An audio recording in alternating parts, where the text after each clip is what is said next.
kajian Syama'il Rasul.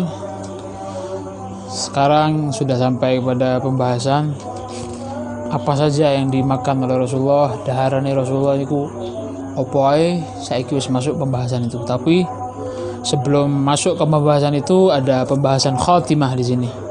Ada beberapa pembahasan yang penting yang perlu saya.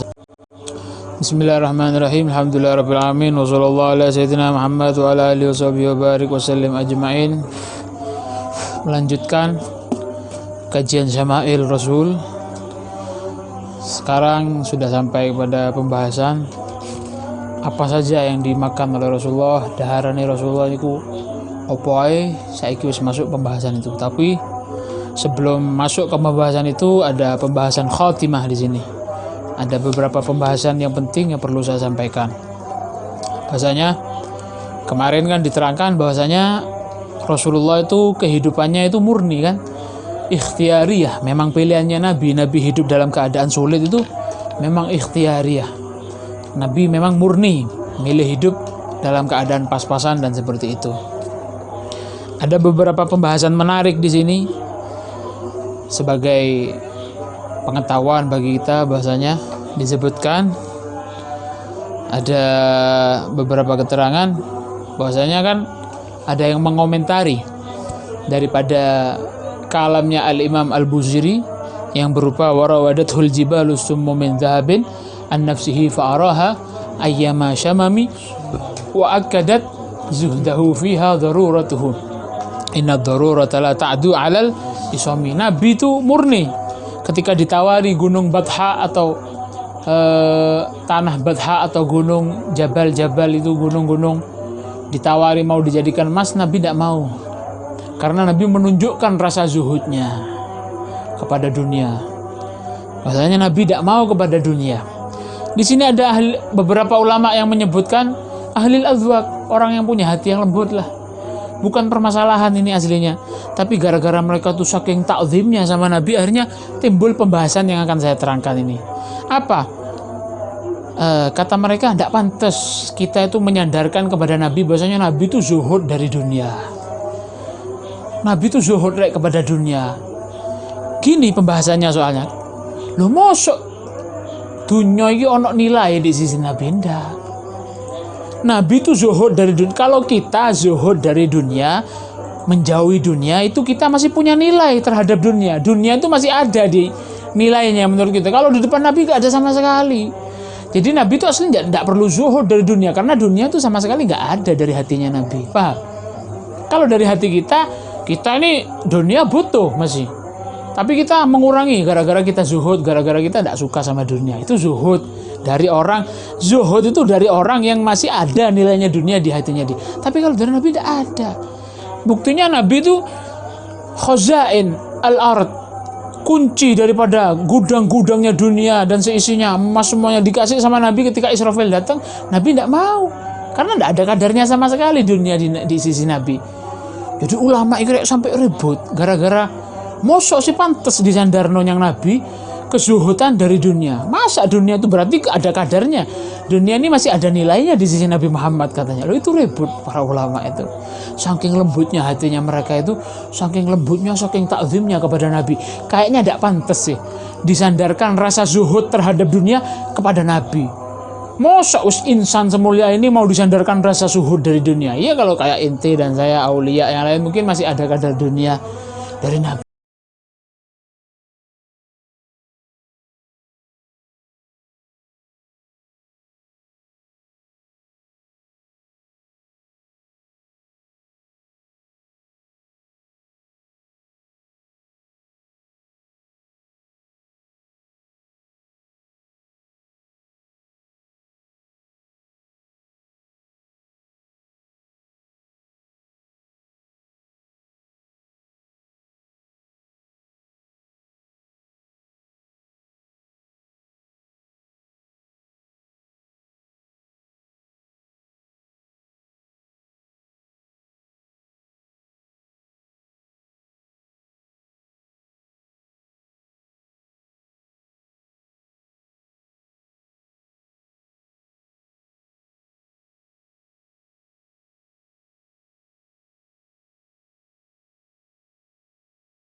Tidak ada katanya. Itu ribut ulama membahas itu. Sampai dibahas di sini. Katanya min ta'zimin nabi, di antara salah satu bukti takzim seseorang itu pada nabi, an la yusuf, jangan sampai mensifati nabi bima huwa indan nas min ausafid di'ah.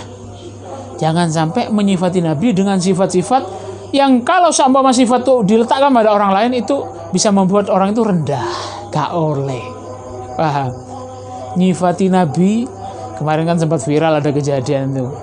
Nyifati nabi dengan sifat yang sekiranya kalau itu disandarkan kepada orang lain itu bisa menyebabkan orang itu terendahkan atau turun derajatnya. Tidak oleh.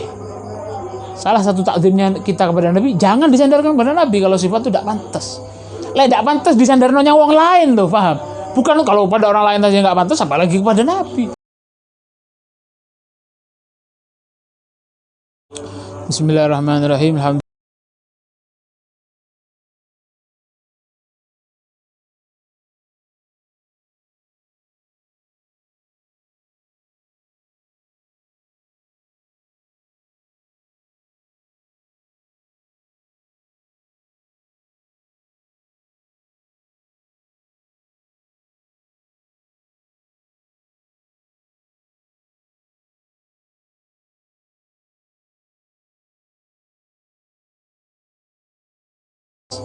Tidak pantas disandarkan yang orang lain tuh, paham? Bukan kalau pada orang lain saja nggak pantas, apalagi kepada nabi. Gitu loh, paham? La Yusuf, jangan disifati nabi itu bima huwa indan nas, dengan sifat yang mana? Sifat ini di kalangan manusia umum, manusia lain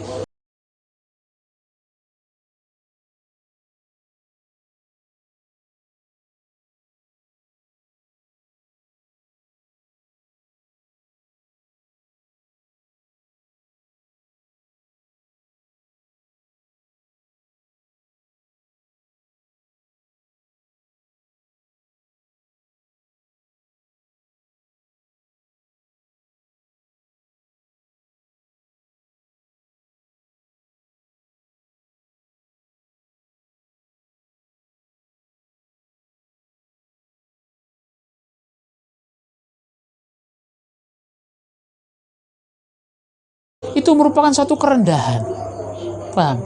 Tidak boleh, paham? Lek di awal kono rendah, musuh kata disandarkan yang nabi, tidak boleh, itu ya. Sampai disebutkan fala yugolu, ojo diomong, jangan kamu menyandarkan kepada nabi itu miskin, walaupun memang nabi tidak punya, ojo diomongin miskin, karena kita tidak tahu hakikat miskinnya nabi dengan hakikatnya miskin kita tidak sama. Miskinnya orang lain apa sih orang miskin itu? Orang yang tidak punya nafkah pada harinya itu, tidak ada yang dimakan, atau yang dimakan cukup pada hari itu, tidak cukup sampai besok, dikatakan miskin ya.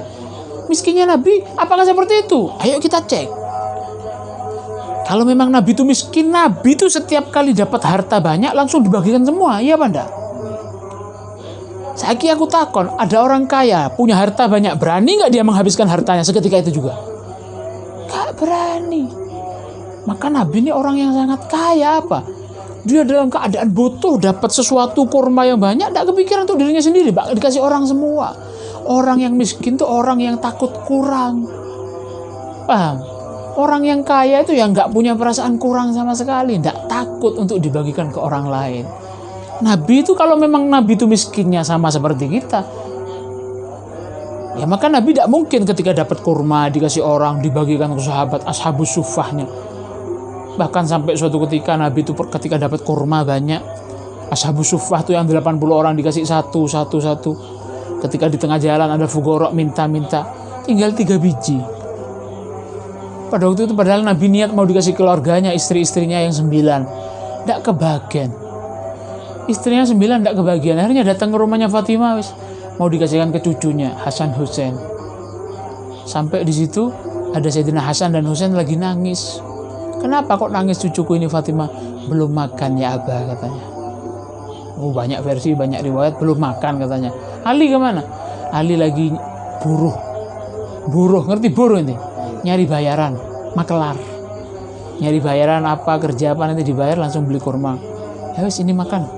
Kurma 1 dimakan Hasan Husain, yang 1 Hasan, yang 1 Husain, yang 1 paruan Nabi dan Sayyidah Fatimah. Paruan. separuhan, uang paling mulia mangan separuh kurma. Dalam satu keterangan tidak dikasihkan Fatimah tok. Sayyidah Fatimah sebelum makan tuh nanya, Abah sampean sudah makan? Oh sudah, wong saya yang bawa, katanya Nabi. Nabi itu sering nutup-nutupi seperti itu. Nanti di belakang diterangkan ini. Oh iya, wong saya yang bawa, sudah makan. Setelah makan Sayyidah Fatimah ngobrol-ngobrol, Sayyidah tanya lagi Rasulullah, Fatimah ada air apa enggak? Akhirnya Sayyidah Fatimah nangkep, oh abah saya ini belum makan, karena abah saya enggak banyak makan. Lalu semari makan kurma suwe kata ngombe banyu. Tanya air, ternyata belum makan, diambilkan air langsung.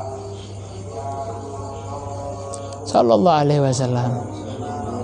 Kalau memang Nabi itu miskin seperti miskinnya kita, enggak kira dibagi.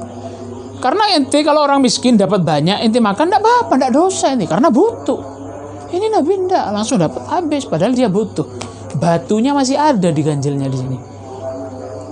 Maka jangan, enggak pantas kalau kita tuh nyandarkan, bahkan sampai ada yang ngomong seperti tak pantas kalau kita itu ngomong. Memang kan doanya Nabi kan pernah doa Allahumma ahyini miskinan. Berarti Nabi miskin.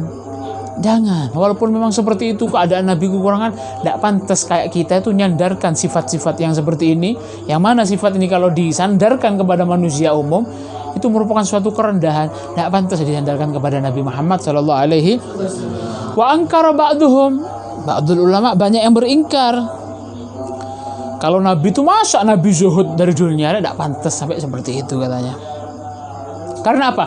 La gadra lid dunya indahu sallallahu alaihi wasallam. Karena dunia di sisi Nabi itu tidak ada kadarnya, enggak ada nilainya sama sekali. Tidak sama kayak kita. Jadi seperti itu. Sallallahu alaihi wasallam. Zakar al-Qadhiyat. Al-Imam Qadhiyat terangkan di Syifa, kitabnya Asy-Syifa fi Ta'rif Huquqil Mustafa.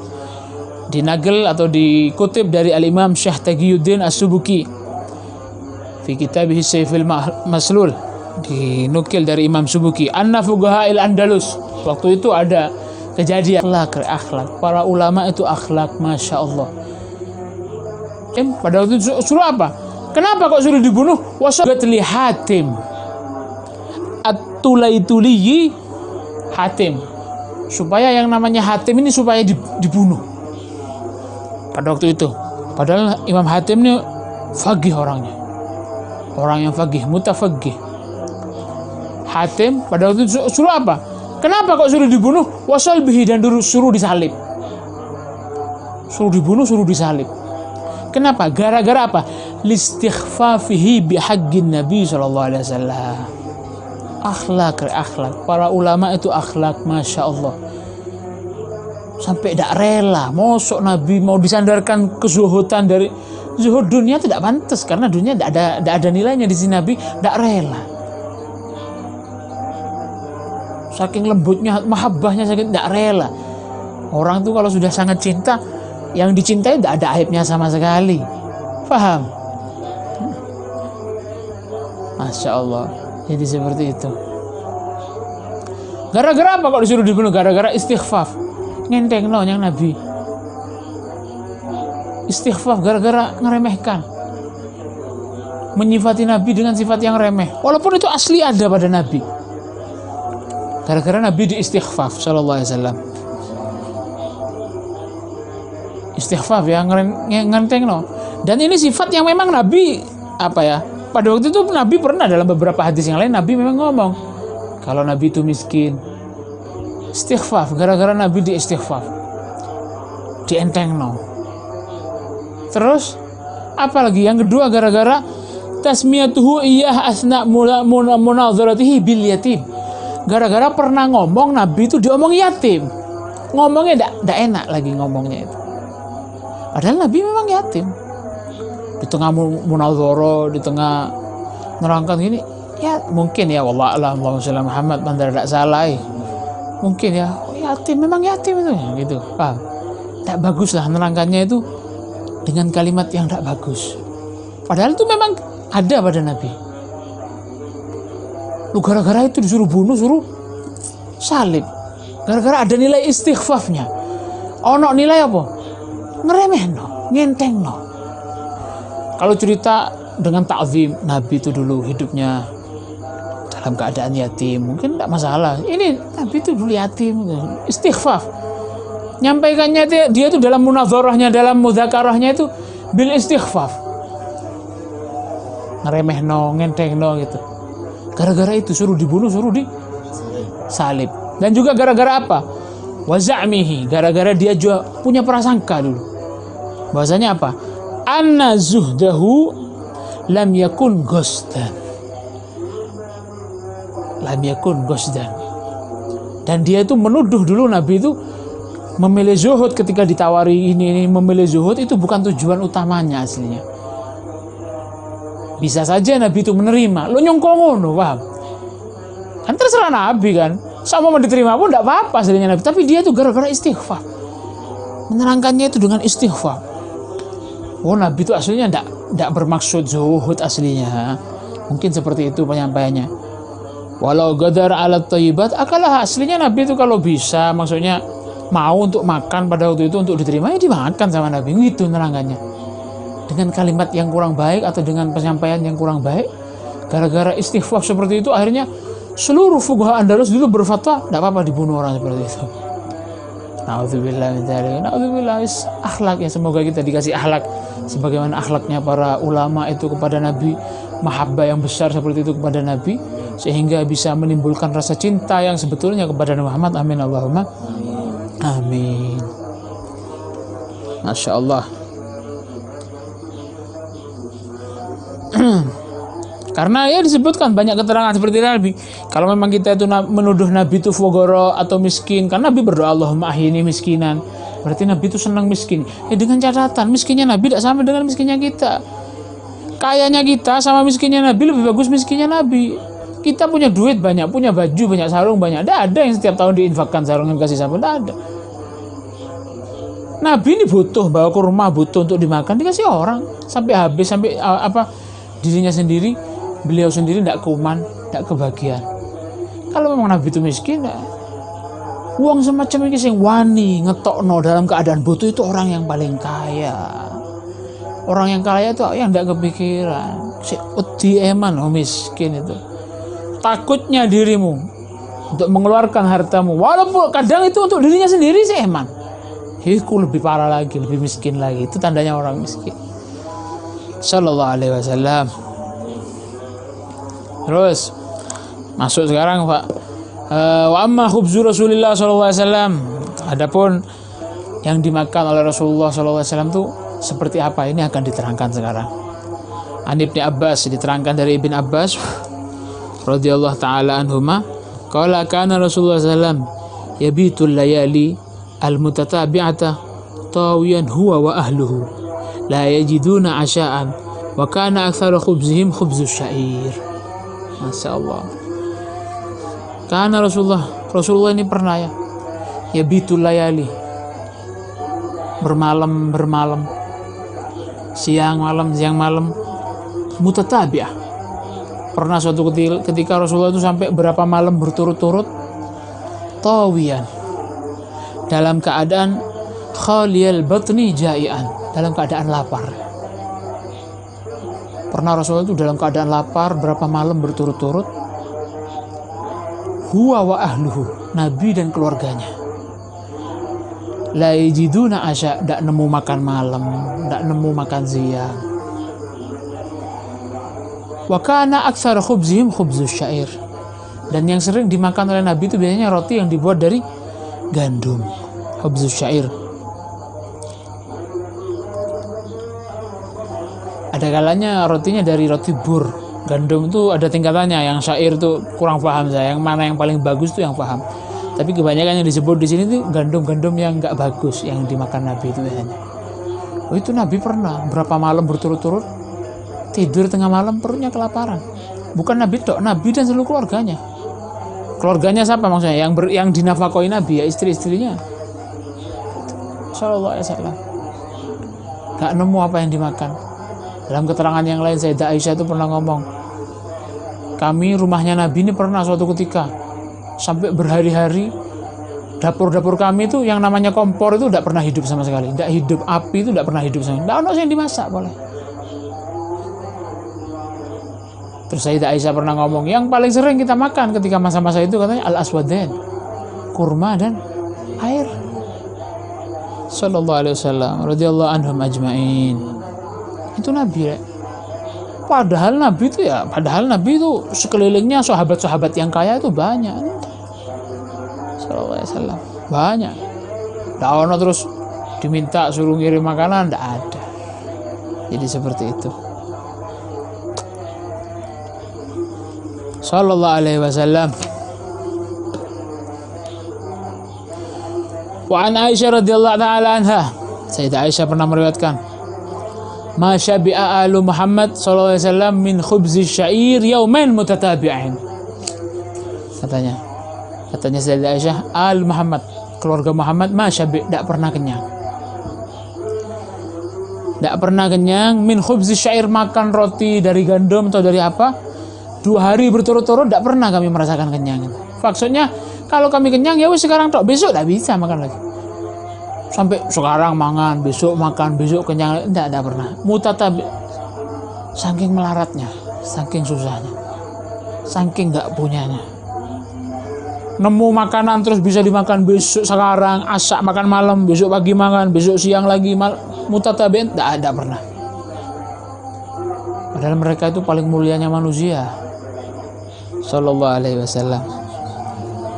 Miskinnya kita nggak ada yang seperti ini. Alhamdulillah, miskinnya kita ini mungkin masih kaya kalau dibandingkan dengan keadaannya Nabi dulu. Sallallahu alaihi wasallam. Kenapa? Kok sampai seperti itu? Apakah Nabi itu? Terus sahabat-sahabat tidak ada yang tahu dah. Nabi ini kelaparan, tak ada yang tahu dah. Rasulullah sallallahu alaihi wasallam ini yubalu fi sitri dzalika an ashabi, sangat jaga betul untuk menutupi keadaannya itu dari para sahabatnya, sehingga sahabat tuh bingung. Nabi ini kalau sudah senyum, sahabat tuh bingung, ini Nabi dalam keadaan susah apa enggak. Karena Rasulullah SAW aktsaru tabassuman, orang yang paling banyak senyum itu Nabi.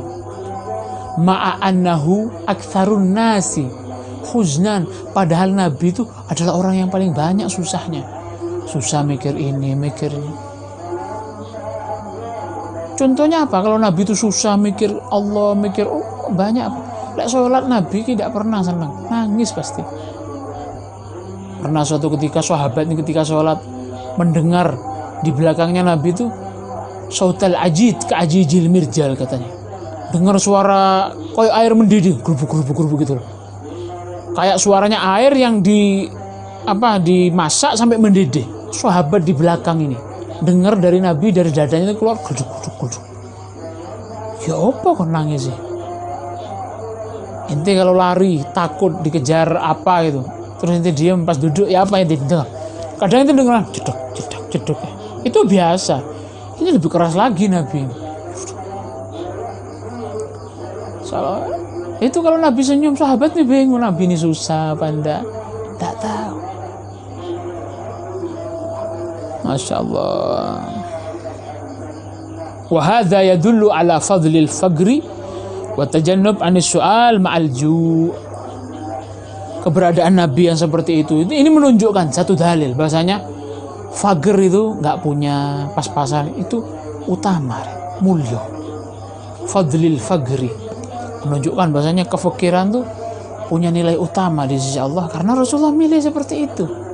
Wah. Dan apa? Wattajannub, dan supaya ini menunjukkan bahasanya kita itu dianjurkan untuk menjauhi minta-minta. Walaupun kamu dalam keadaan lapar, dalam keadaan butuh, itu yang namanya minta-minta harus tajannub, itu lebih afdal. Buktinya Nabi diam-diam saja ini. Padahal Nabi itu tidak minta, ditawari, tidak mau. Enggak, alhamdulillah sudah makan, alhamdulillah. Kemarin yang diceritakan itu sahabat datang, ya Rasulullah lapar, Rasulullah sambatan. Iya, katanya Nabi tidak apa-apa, yang sabar ya. Sahabat itu mengeluarkan 1 batu, Nabi mengeluarkan 2 batu dari perutnya. Sallallahu alaihi wasallam. Mutatabi'ain, berturut-turut 2 hari berturut-turut bisa merasakan makan enak, tidak pernah kami ini keluarga Muhammad ini, katanya. Dalam satu keterangan yang lain, Sayyidah Aisyah menyebutkan masyabi'a al Muhammad, tidak pernah yang namanya keluarganya Muhammad ini kenyang. Keluarganya Nabi Muhammad kenyang mundu qadimal Madinah, semenjak kami ini hijrah sampai di Madinah. Padahal ketika hijrah di Madinah itu banyak sahabat yang sudah membantu, yang kaya-kaya itu kan, Nabi sudah menang pada waktu itu. Tidak, dalam keadaan sudah berkuasa, tidak. min ta'am burrin salas layalin tiba'an. 3 malam berturut-turut kami itu bisa makan enak, bisa makan kenyang, bisa makan roti. Tidak pernah kami, katanya Sayyidah Aisyah.